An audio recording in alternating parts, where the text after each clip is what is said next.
from HelperTech, and I was just going to talk to you today about signal issues that we can fix with your iPhone. If you have any service problems or anything like that. So a lot of times we have people come in here with like the 6s or the 6Ss and they have no service.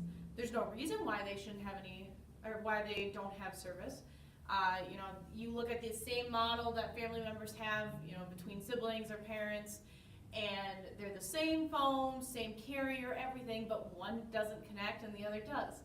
So there's actually a couple of different antennas that we can repair and replace on those phones.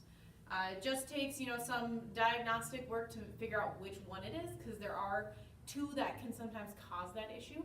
And you just stop in. You don't need an appointment.